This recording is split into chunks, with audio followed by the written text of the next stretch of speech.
soy Mary, bienvenidos a Cocina para Todos. Hoy vamos a hacer una galleta cookie con chips de chocolate al microondas. Es una receta que es súper fácil de hacer y está buenísima, así que venga, empezamos. El primer ingrediente es una cucharada de mantequilla que la he puesto en un recipiente como este y la voy a derretir en el microondas Brown durante 10 segundos.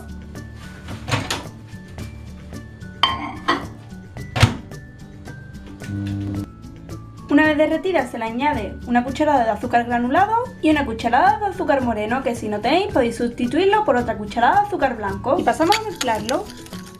Una vez bien mezclado se le añade una yema de huevo, una pizca de sal y opcional media cucharadita de esencia de vainilla. Y lo volvemos a mezclar. Ahora se le añade 2 cucharadas de chips de chocolate, lo volvemos a mezclar. Y por último 3 cucharadas de harina de trigo, que equivalen a 1/4 de taza.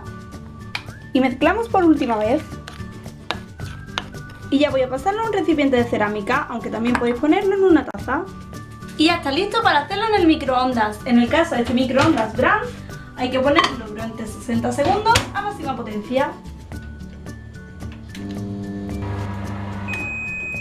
Y después de 1 minuto la galleta ya está lista. Podéis ver que tiene una pinta, vamos, buenísima. Así que yo voy a probarla ya mismo.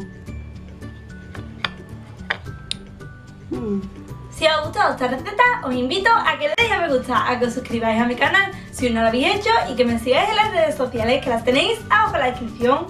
Y voy a pasar a probar ya este manjar, que me está tentando, vamos. Es como una cookie recién salida del horno. Está buenísima. Adiós.